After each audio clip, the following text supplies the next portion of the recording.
Okay, today we will talk about the Chinese space program. We know that the Russian, the USSR was the first country able to send a artificial satellite. That means a satellite made by a human being. And it was done in 1957, October the 4th. Now, at that time, Mao Zedong, Chairman Mao, decided that China must also do something like it. So it started with the Chinese program. The program is called 581, and all these numbers, I don't know where they come from, but whatever, they usually will have a number associated with the project. And the aim is to launch an artificial satellite like the USSR in the 10th anniversary of the formation of the People's Republic of China. That will be in 1959.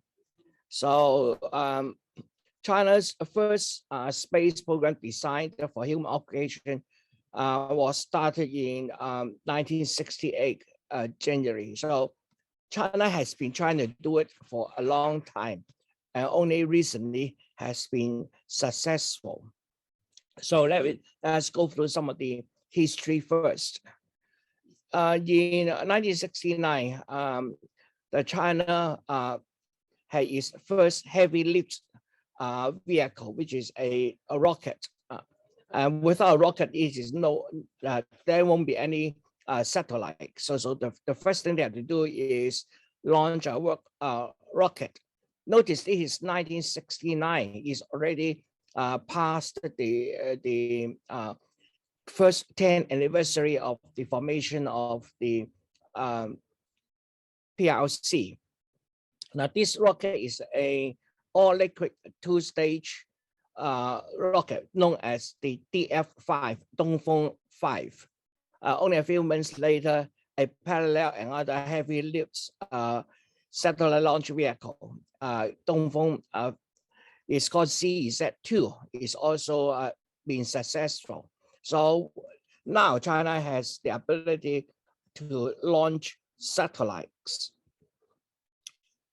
The first satellite, which is called the Dongfeng #1, or the Red, which is a very political slogan at that time. They are calling Mao Zedong as the rising sun in the east. So that referred to the east being a red at the dawn. So that was the first satellite, which is launched in 1970, April 24th.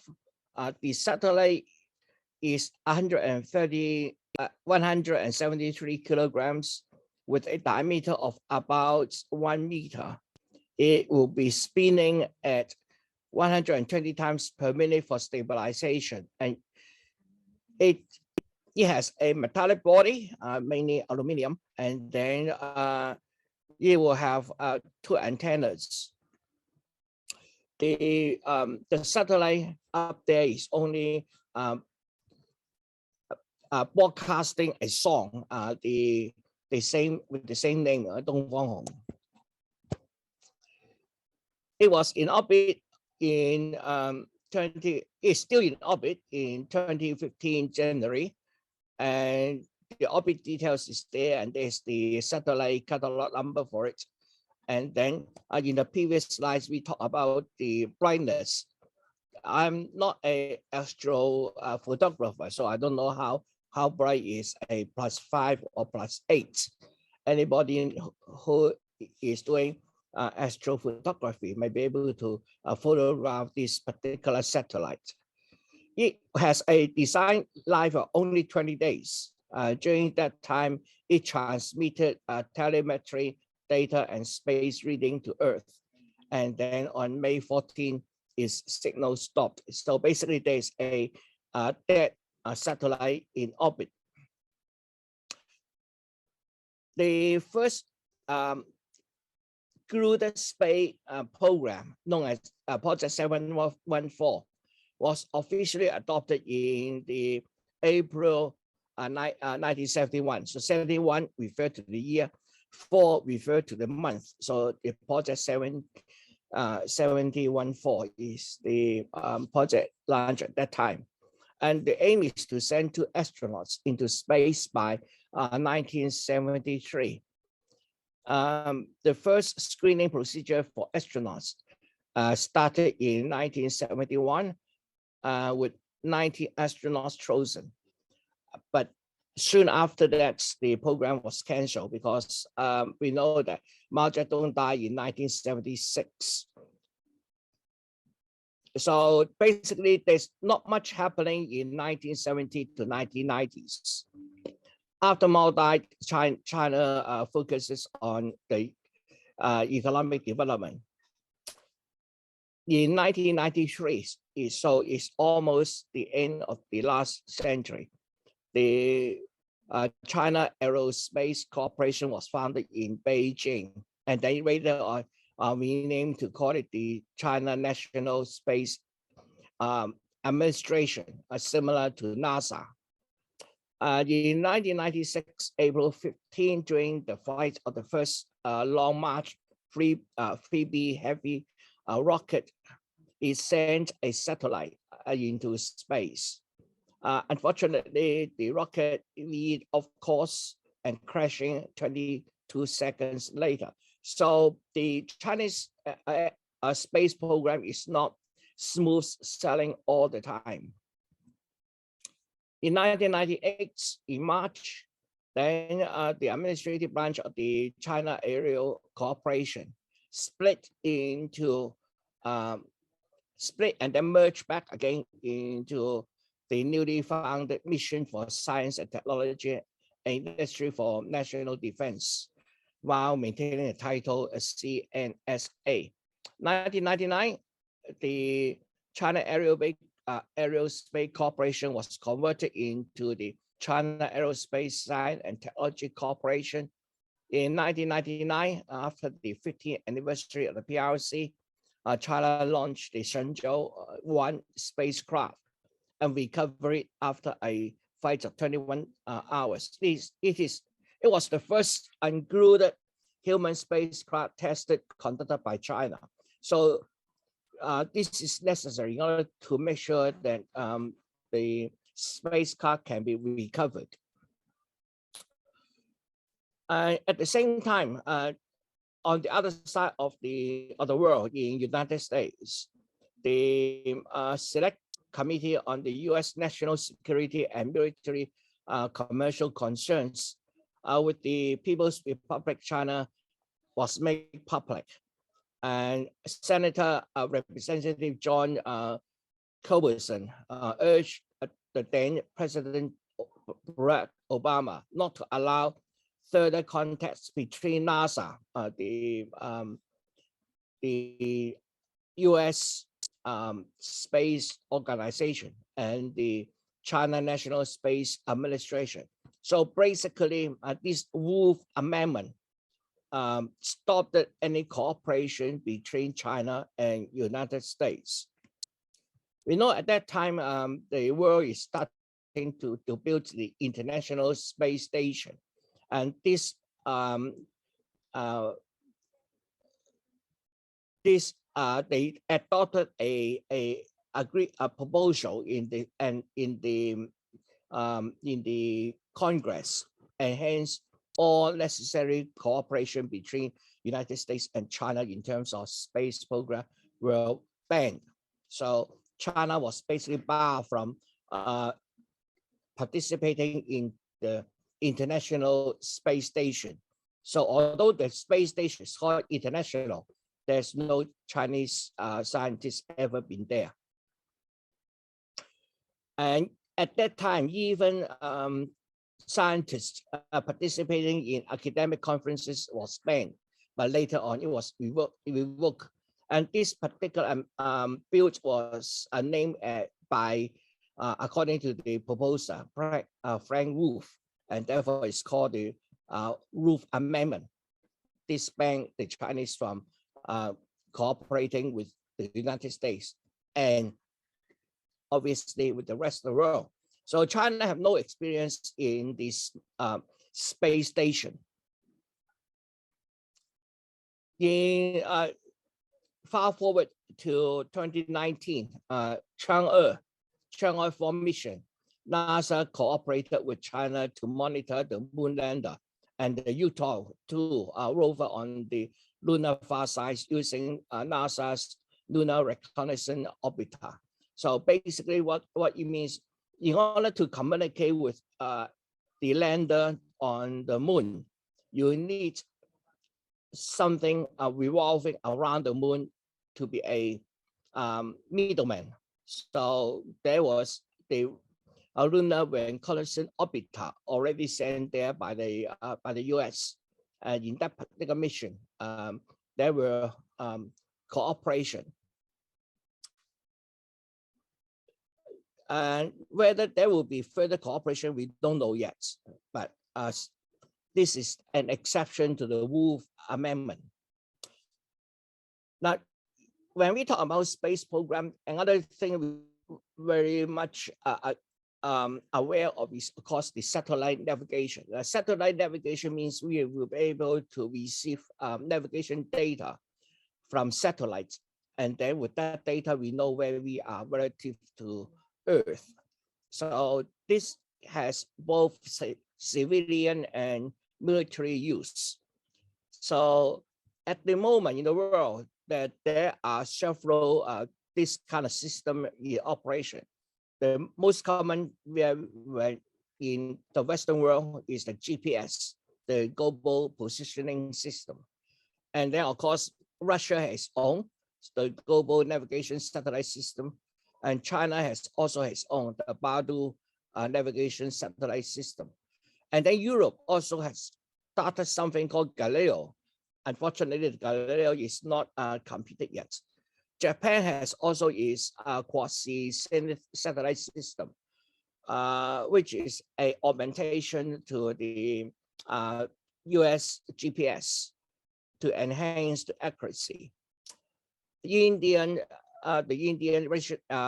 regional navigation system plans to expand into a global version in the long term, but at the moment it is only serving the Indian peninsula at the moment.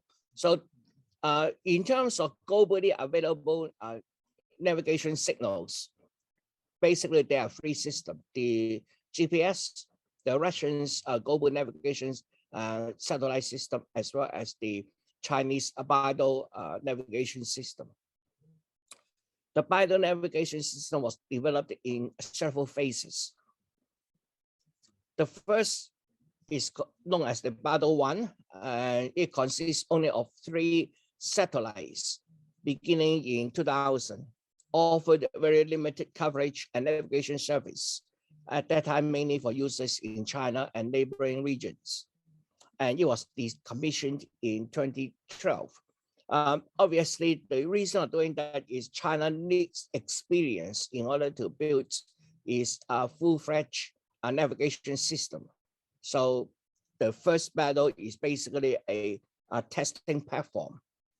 After that, they started building a Beidou 2, which is not an extension to the older system, but rather a system superseding the previous one. The new system consists of 35 satellites. So there are details about how these satellites are placed, but I think we are not going to go into this kind of detail now. And it provides 2 services. One is a free service to civilian, and another is for the military. The military is only available to the People's Liberation Army and to the Pakistan Armed Forces. Because it is a global system with the Beidou, that means People's Liberation Army will be able to send rockets, missiles guided by the navigation system to targets to a high accuracy. The civilian accuracy is about 10 meters with a synchronization clock surface accurate up to 10 nanoseconds and be able to measure speed up to 0.2 meters per second. The military service has a much higher location accuracy of 10 meters. And although it's called military service, actually there are services which will allow users to obtain much higher accuracy than this 10 centimeters accuracy with the help of some local stations. So in China, especially in agriculture, they are now able to provide accuracy up to about centimeters. But that would require a local a land-based station to work with the BeiDou system in order to achieve that kind of accuracy. The frequencies for BeiDou 2 is in band E1, E2, E5B, and E6. These are the same frequencies allocated to Galileo. So we have basically two systems using the same frequencies, and therefore whoever send a successful satellite using the frequency, then you will have a priority, and that causes some competition between China and Europe. Initially, China wanted to join Europe to develop the Galileos, but later on, due to the objection by the United States, so the European rejected Chinese cooperation, and therefore China have to do everything by itself. The third phase of the BeiDou system, BeiDou 3, is now completed. It is fully deployed in 2020, June 23rd. So now we have a few accurate BeiDou system which operate throughout the world. It's not limited to China. Another space program is, of course, the lunar exploration. The Chinese lunar exploration, or called Chang'e, is the project named after the Chinese moon goddess Chang'e, and it is an ongoing series of robotic moon missions by the China National Space Administration. It includes lunar orbiters, landers, rovers, and samples returned from the spacecraft, and it will be launched using the Long March rockets. It is divided into four main phases. Each mission serves as a technology demonstrator in preparation for further missions. Phase 1, orbital missions, want to send a orbiter into the moon. This is Chang'e 1, which is launched in 2007 October, which is used to scan the lunar surface, create a high definition 3D map, which will provide further information to choose landing site. The next one is Chang'e 2, sent in 2010 October.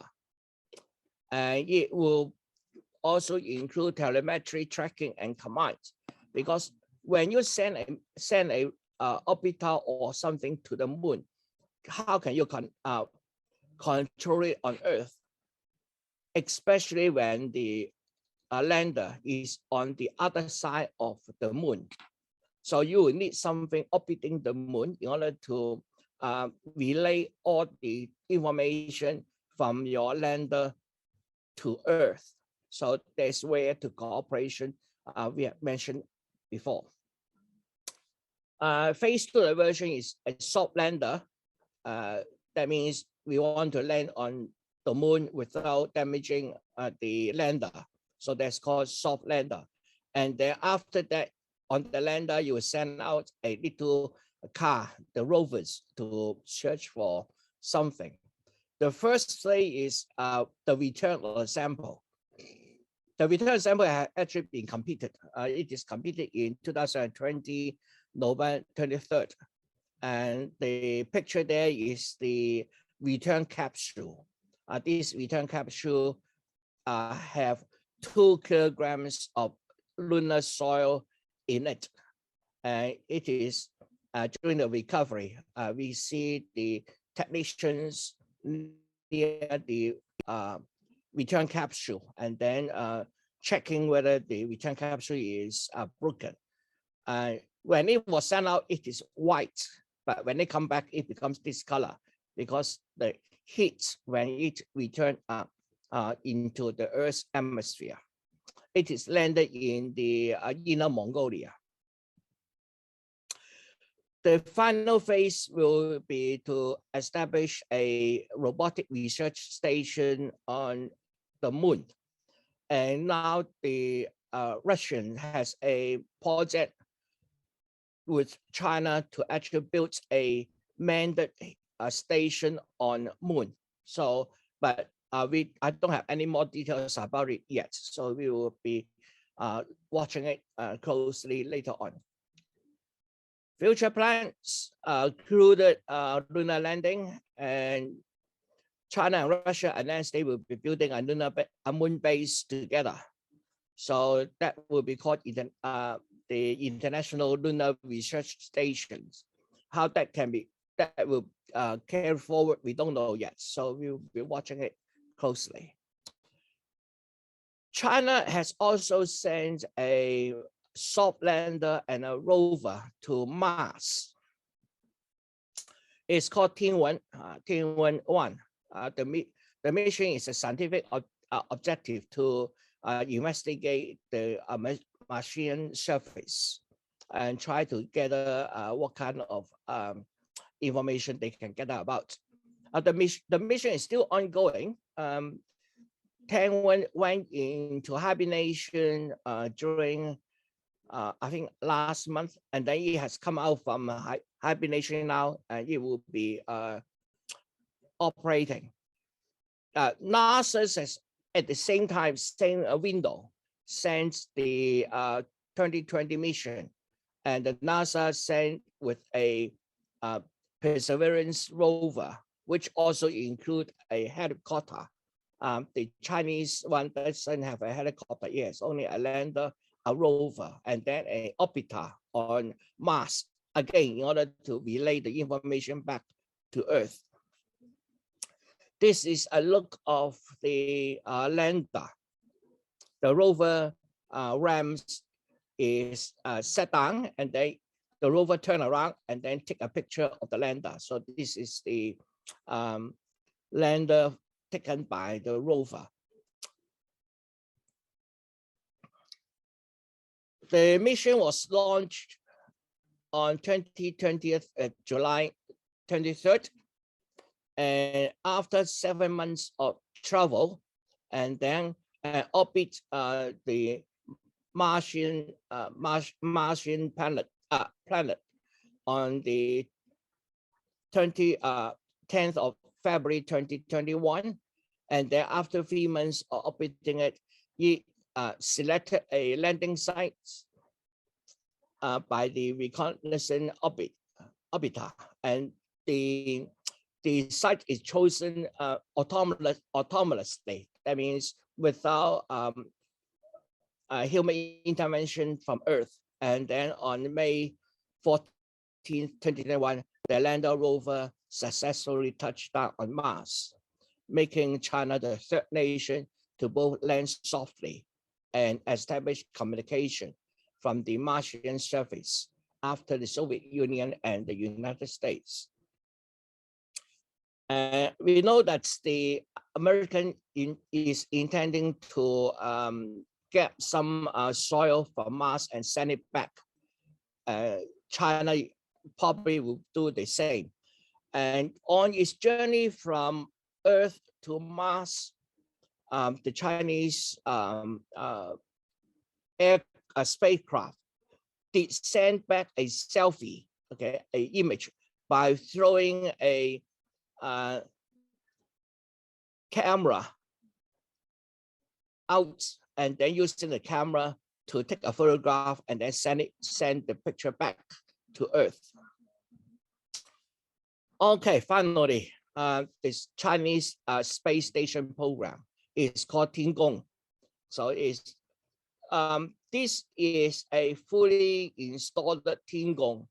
So in the middle there with two red solar panels is the core modules. On the two ends are the experimental modules. There are two experimental modules on either end of the core module. And the one which is perpendicular to the main thing is the transport vehicle, which will send men up to the space station and then get them back to Earth. It is constructed using three-step method. Okay, so actually this is called Tiangong third because it has sent two other Tianggongs previously. So Tiangong 1 and Tiangong 2 are the experimental stations. Now they are using the Tiangong 3. Now Tiangong 3 will be fully operational by 2024. And it is also about the same time when the International Space Station will retire. So that will be quite interesting. After the International Space Station retire, the only space station on orbit will be the Chinese space station. Now, unlike the International Space Station, Chinese space station is wholly developed by China. There's no third party involved. China will accept some astronauts to join them in the Chinese space station. But one of the issues is that the space station is designed by Chinese, and therefore the languages used on the space station is Chinese.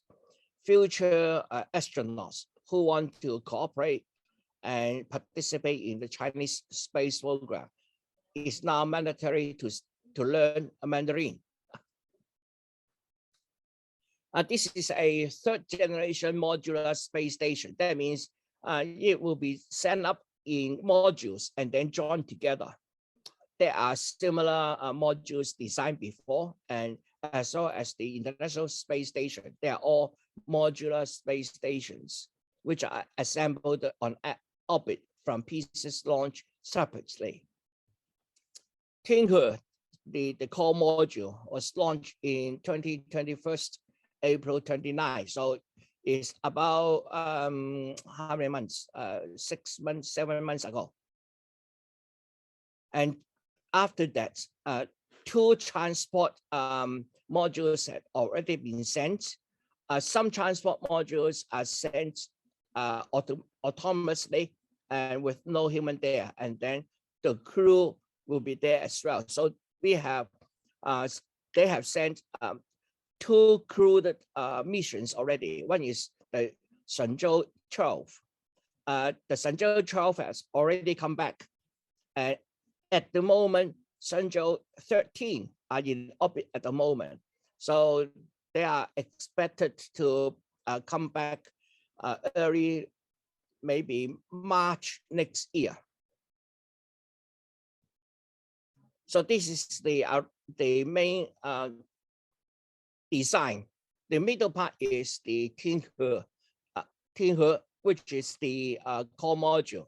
And on the two sides, there is the Wantian and the Mengtian two laboratories. And then there are docking ports. And then there will be solar panels. And the future laboratories will have their own solar panels as well. And then the docking port is on the other side. So this is the core module. The core module can connect on this end, on the other end, and then there are 4 ports around this middle part to dock other vehicles, and then the hatch is also here, so that the astronaut can come out from here. The core module provides life support and living quarters for 3 crew members. But it can accommodate up to 6 crews. So when there is 1 crew there, another crew come in, then they can occupy the same core modules together. And so they will have maximum 6 astronauts there. At the moment, there's only 3 up there, 2 men and a woman.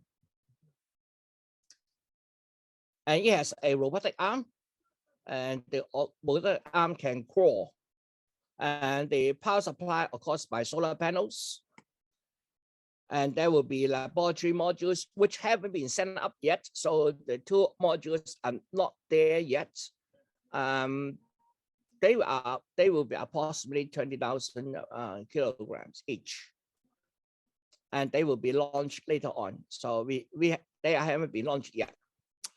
So this is one of the experimental module,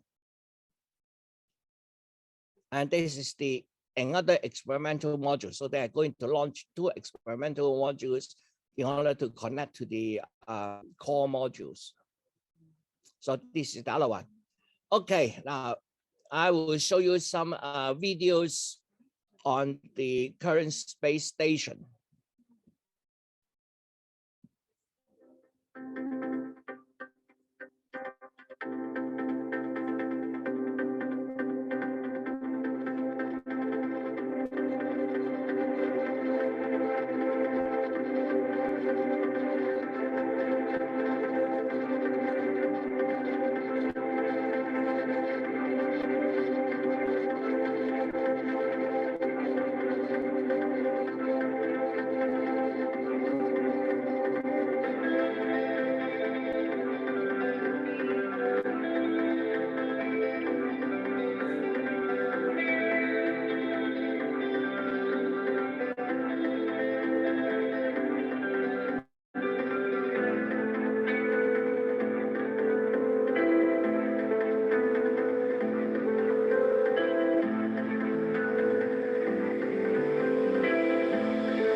Okay, so this is when they are getting up.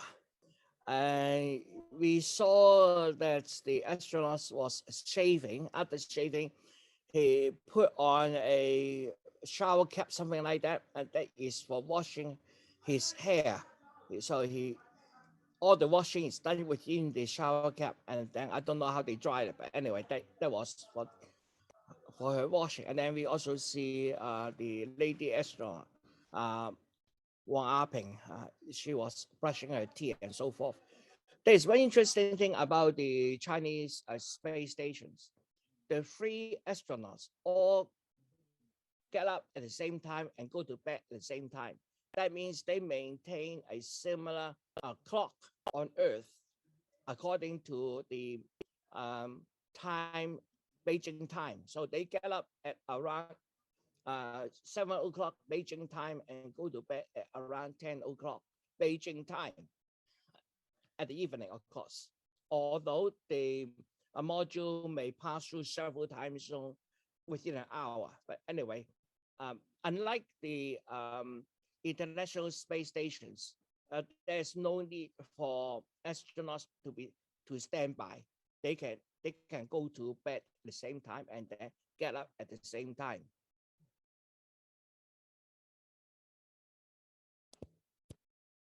Okay, here is another snippet of their life on the space station.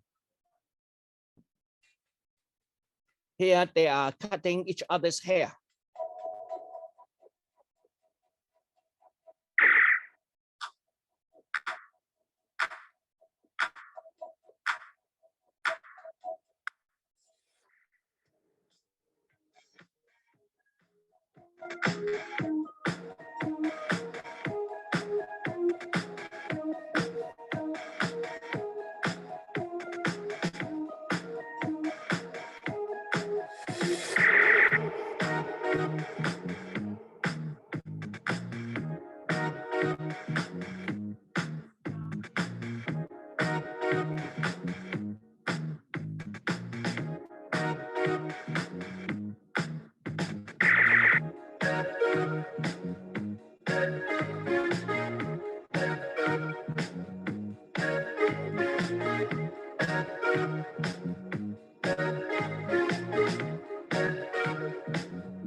Okay, during hair cutting, they need a vacuum in order to suck the cut off hair rather than let the hair suspend in the core module. And this is the core module they are working in. You notice that they are floating there. There's no up and down. And there are a lot of straps. And these straps are for them to anchor themselves by pushing their feet through the strap. And obviously they have their leisure time as well as work time. And obviously they work using computers a lot. From a observation from some of my friends, they say the Chinese core space station is much neater than the international space stations. There are a number of wires still hanging out, but the number of wires is much less than the number of wires in the international space station. And obviously you can see that they also have video cameras. This one is about dinner time, how they prepare their dinner.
Okay, the final video is about they going a spacewalk. So they are coming out from the hatch and then going into, and of course there are cameras outside the space station as well, so that they can monitor what's happening outside. So let's have a look.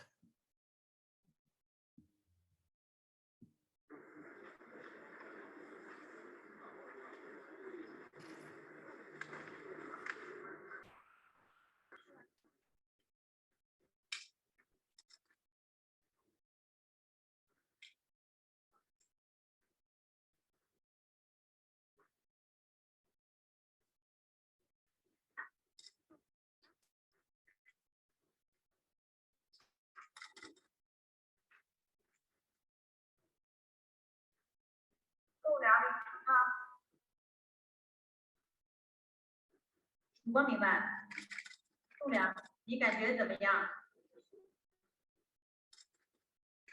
栋梁感觉良好。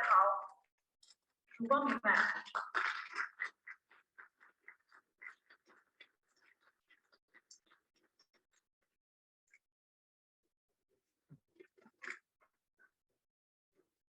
栋梁准备转移至作业点，完毕。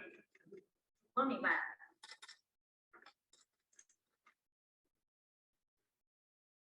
Okay, we see that the astronauts coming out and in a space suit.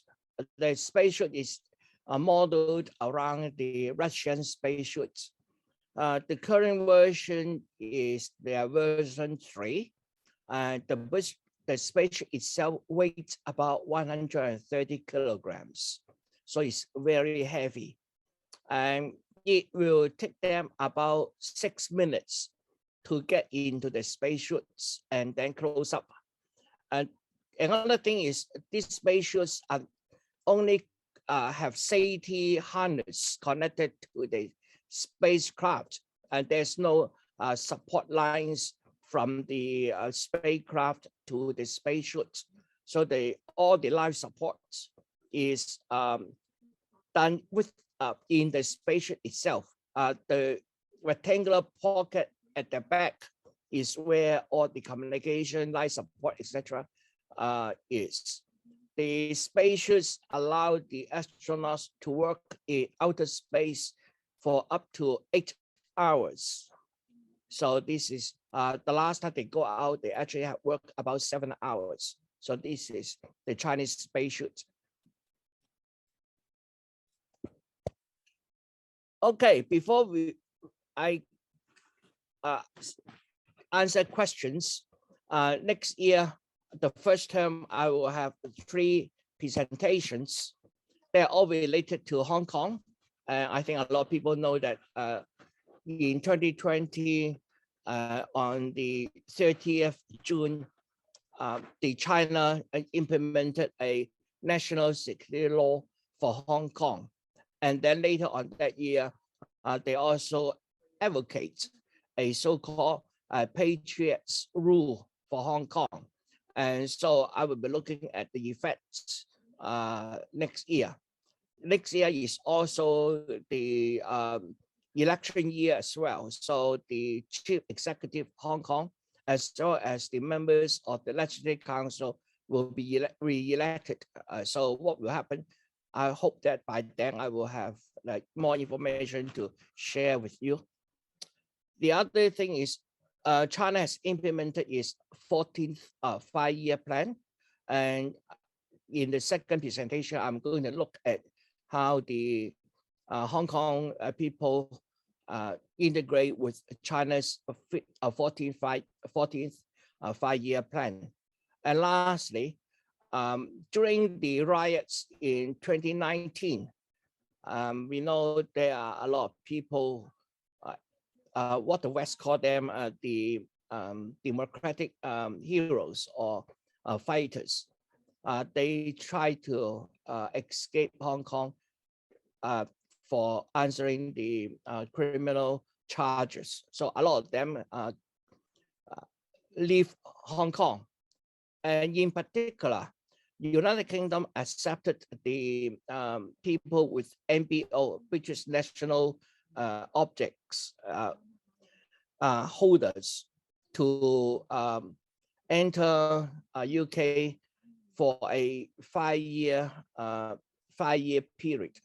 During that time, these people will be allowed to work in UK, but they will not be allowed to accept any welfare from the British government. So there's a bunch of people from Hong Kong who have arrived in United Kingdom. I'm collecting the information, and hopefully by next year I will have sufficient information to talk about how their lives are in UK. At the moment, I'm not collecting too much information. I haven't got a lot of information, but I think in the next few months, I can still collect a bit information, and hopefully I will have something to talk about. Otherwise, then I will have to think out something about for this last presentation. Okay, I will stop share here now, and then I'll answer some questions. Anyone with any questions, just unmute yourself and then please speak up. Anyone? Let's start with the question. No?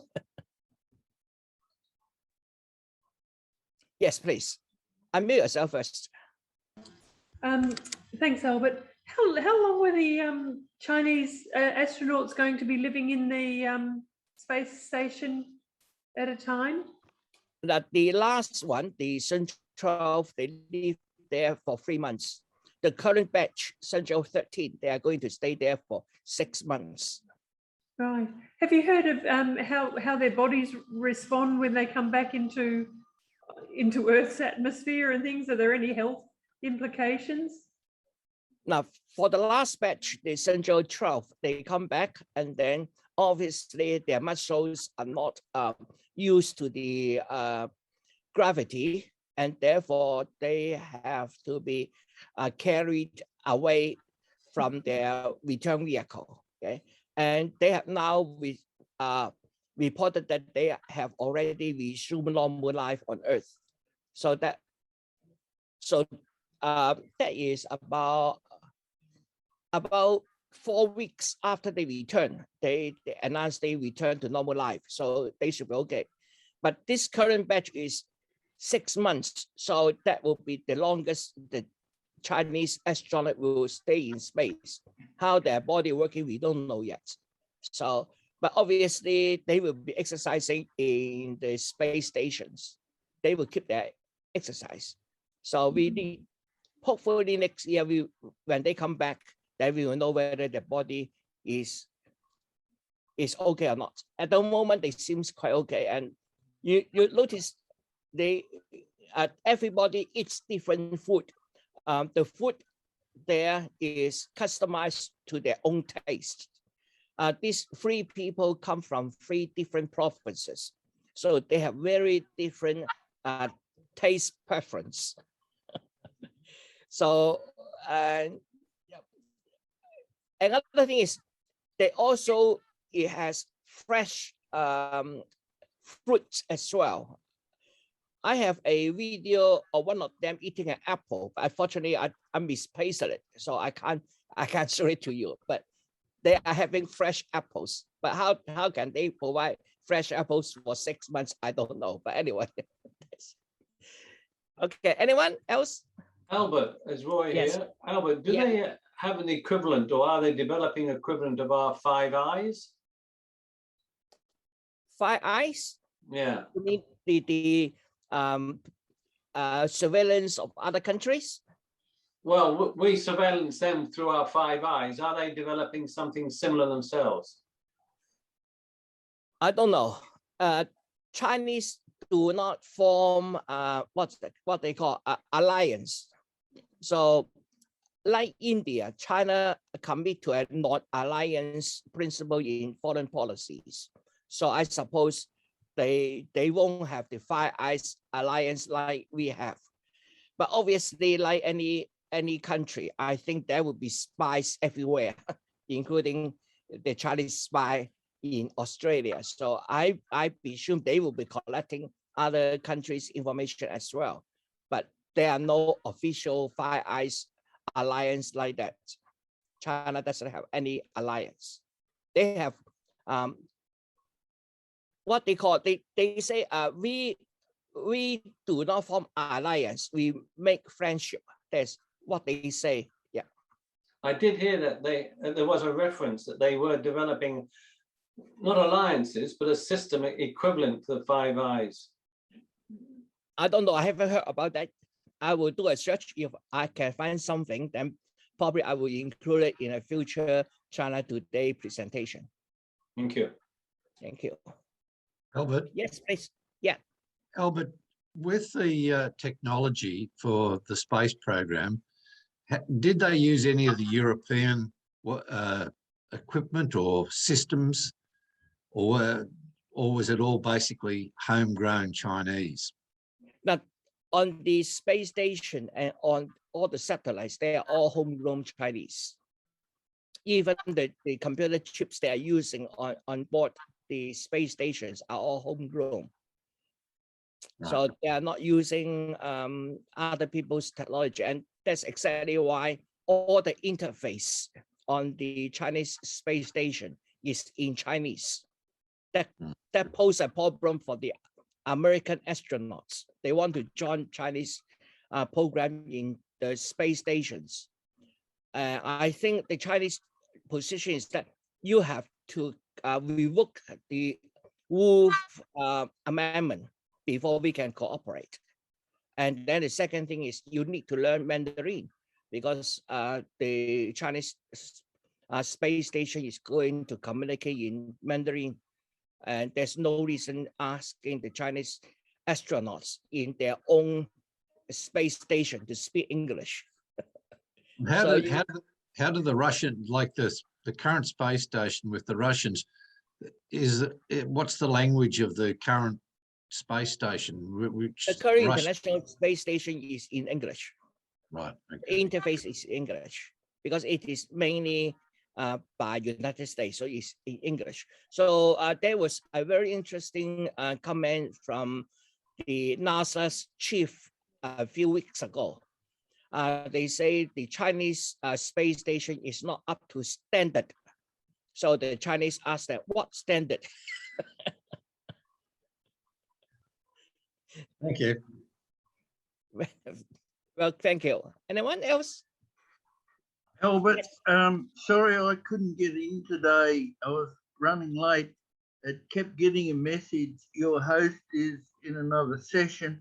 Anyway, I eventually got in, but so sorry I was late. But in summary, is it probable or possible that China is already well ahead of other space nations to do with the moon, with Mars, and with exploration of the asteroid as well?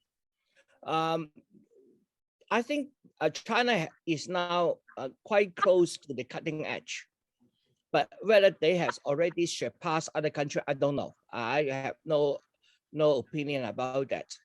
But on other hands, when we are doing this kind of interplanetary exploration, there is a infrastructure that need to put in place in order to make it work.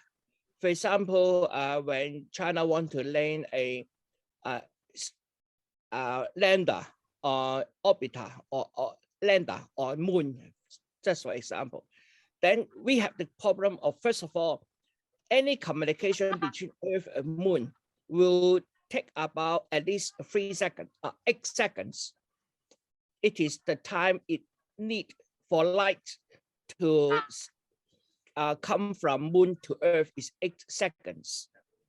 That means if Earth is sending a signal to the people to a vehicle on Moon, it will take 8 seconds before our signal arrive there, and then they will have to interpret the signal, perform something, and then send the signal back, which is another minimum 8 seconds. So there is a physical time delay, which is always there. Having said that, that means any communication with the Moon anything on moon, we have to be your antenna and the moon must be in sight. So you is not in the line of sight, you cannot communicate. Now, unlike the United States, which have stations all around the Earth, China has no stations on other part of the country outside China, except in one small country near the Red Sea. So there is a outside station, military station of China. There's only one there at the moment. So which is in the a small country in Red Sea. So when the Earth rotates, sometimes China will not be in line of sight with moon. For example, during our daytime, moon is on the other side. So, and that means China needs some other people's help in order to relay its signal from Earth to moon. But at the moment, most of this infrastructure has been built by United States. China just started to build this infrastructure. And therefore, when they land their rover on moon, they will have to rely on the United States to provide the communication between the rover and Earth.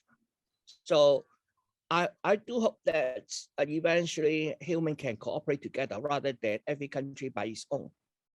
But in terms of that, I think the Chinese technology is almost in line with the cutting edge, but probably because of its late start, there's a lot of infrastructure haven't been built yet. So they will have to depend on other people's infrastructure in order to really do their job. Albert, that tiny country you're talking about is Djibouti in Northeast Africa, on the Horn of Africa. It's only got about 1 million or so people, but there's about 5 competing military bases there. Thank you for reminding me the country's name. But it's a huge ask to do with international cooperation, an enormous amount of study for a young person to be an astronaut in the first place, and then to have to learn such an extremely difficult language as Mandarin at the same time. Maybe the competing nations in space, say, I don't know, 4, 5, 6 of them, maybe there's hardly any astronauts would be so fluent in Mandarin, do you think? Well, I always argue that Mandarin is not that difficult to learn. English is much more difficult. Now, first of all, Chinese is not tense-based. We do not have ed, s, etc. So we don't have tense. So a verb is a verb. I go to school yesterday. That is correct in Chinese. But in English, I have to say I went to school yesterday because the verb changed with time. Chinese doesn't do that. And therefore, when you have time, we spit it out directly. And that makes our grammar much simpler. Very, very simple. I go to school yesterday. That's correct. And China also do not have to use es, etc. He goes to school. China doesn't have the es as well. He go to school. That's it. No need for the es. And so it makes Chinese. A lot of people think Chinese is difficult, but actually, I will argue Chinese is actually much easier than many European language. Now, for example, when we talk about the 12 months of the year, January, February, March, etc.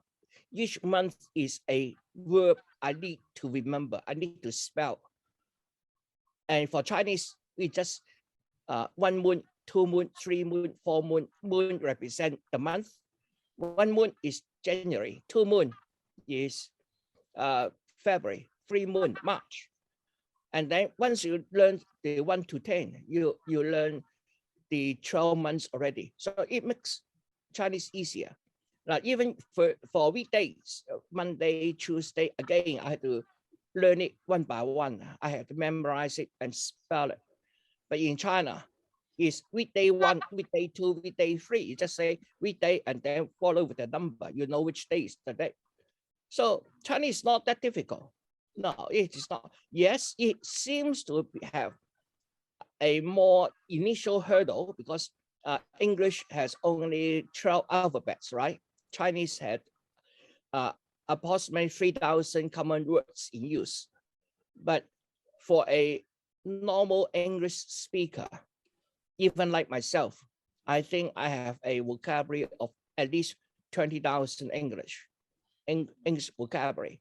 20,000 is much more than 3,000. So you can manage to learn the 3,000 Chinese common use language. You are very, very much fluent in Chinese already. So I don't think Chinese is very difficult to learn. But obviously, I'm biased. But I have just given you some examples, right? For the 12 months, for example, to me, I learned it. When I learned it, I had to spell it one by one and memorize it. So that is a lot of time. Yes, please. Hi. Hello? Albert, I was just going to make the comment that since they simplified the characters, I think Chinese is much easier. You know, that was a really good thing in 49 to turn around and simplify the characters. Yes, one of the reasons why they want to simplify characters is to tackle the illiterate problem in China. Yes. So hopefully but again, many Chinese are now reverting back to learn the traditional character set as well. Because if we want to directly access all the text that is made before the simplification, then they will need to learn the traditional characters. So yeah, obviously for daily use, we don't need to, but for all those who are studying Chinese literature, they are reverting back to learn the traditional set. Because so in that way, the Taiwanese would have a head start because they stayed with the traditional characters, didn't they? Yeah, and so is the Hong Kongers like me. I learned traditional. All right, so your Hong Kong stayed with the traditional characters, did they? Yes, we use the traditional as well. So I have no problem reading both traditional and the simplified. Yeah. That is a head start for me. Absolutely. Yes. But not that difficult. Now, another interesting is, for example, in China, those who manage to primary 6, they should be able to read the national newspapers with no problem understanding. Obviously, a lot of 13 years old won't be interested in national politics, okay? But they will have no problem reading the national newspapers. But for us, I think we need to be at least in year 9 or maybe even further along before we can actually comprehend national newspapers. Albert, Yes. I take your point. I've got no knowledge of any other language, but pretend that something went wrong on the Chinese have landed on the moon and something goes wrong. It makes it very difficult for any other nation to assist in retrieving those astronauts from the moon. I agree. But at the same time, do you think any other countries will be able to be of help? Now, at the moment, while we have astronauts in the space stations, there is a standby crew in China ready to go, and in a very short notice. I think if anything happens to the crew in space station today, at this moment, then the next batch of the Chinese astronaut going up there to rescue them will be on their way within 24 hours. So there is a standby crew there at the moment. And of course, when you, the problem is this astronaut had to send by a rocket. The rocket will, usually the rocket will have two stages. One is a solid state, a rocket stage. Another one is the liquid rocket stage.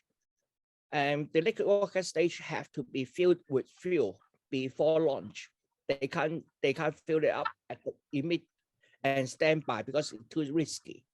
So there are rockets already ready, standby, and then if there's anything happen, then the next batch will go up there immediately. I think we'll be there in 24 hours. Now nobody hope that happen, but the Chinese already make plans for rescue like that. In the Apollo program, we also have an accident in Apollo 13. Remember in Apollo 14 when the spacecraft was in the Earth to Moon transit orbit, they had passed the point of no return. That means the spacecraft will go to Moon, and then their oxygen tank erupt, and therefore there is no power oxygen. They can only rely on the lander. And then the Apollo 13 crew had to stay in orbit until it come around Moon and then come back on the other leg of the Moon Earth orbit before they can come back to Earth. That happened before, and at that stage, again, no other country will be able to help except American themselves. So I think, yes, if things happen, the first country responsible for helping the astronauts will be Chinese themselves. No other country will have sufficient information and sufficient technology to actually help.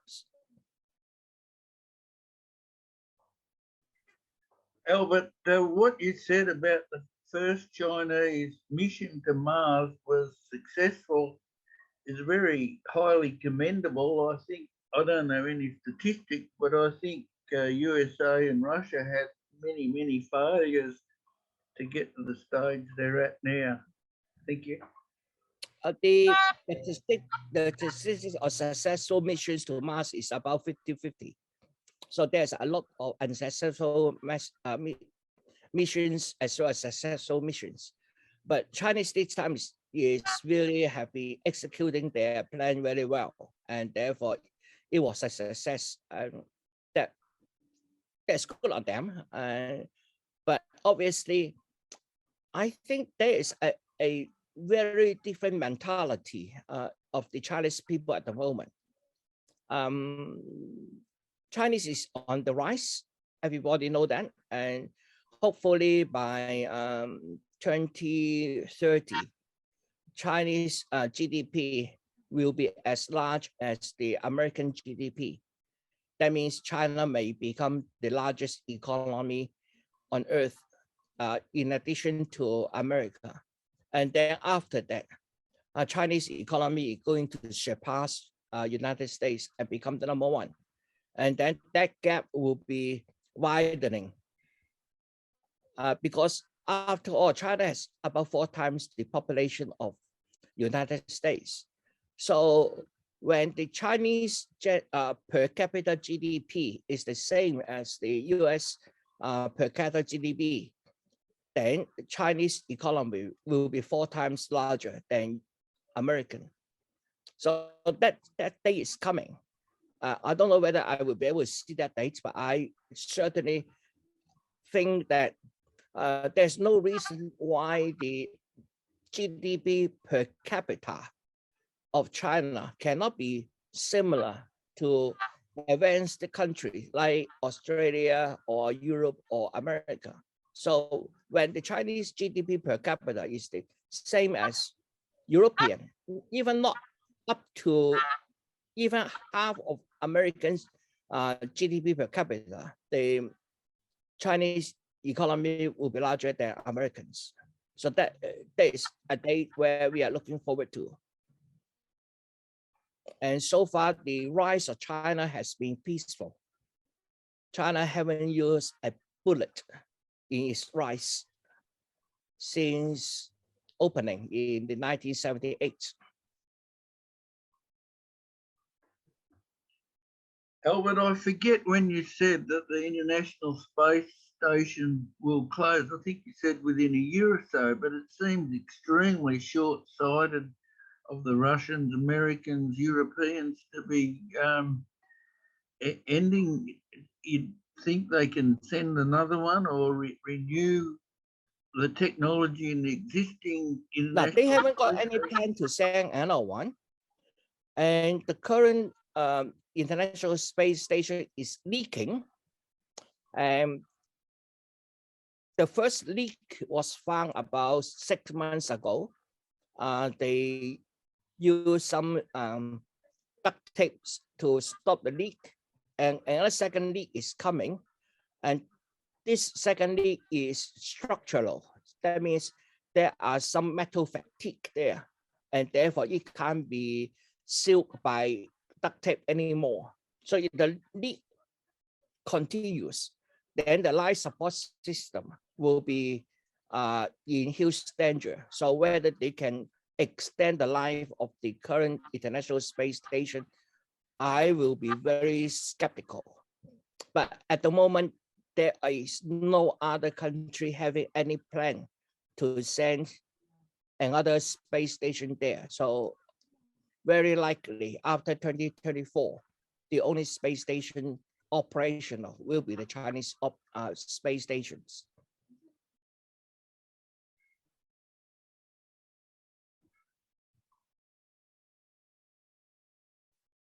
Any more questions? No? Okay, in that case, thank you so much for your support throughout the year, and then hopefully we'll see you next year. Bye now. Bye. Thank you. Albert. Thank you very much, Thank you. Albert. Thank All you, the best. everybody. to you. Bye-bye. All the Happy best. summer day. Sleep well. Okay.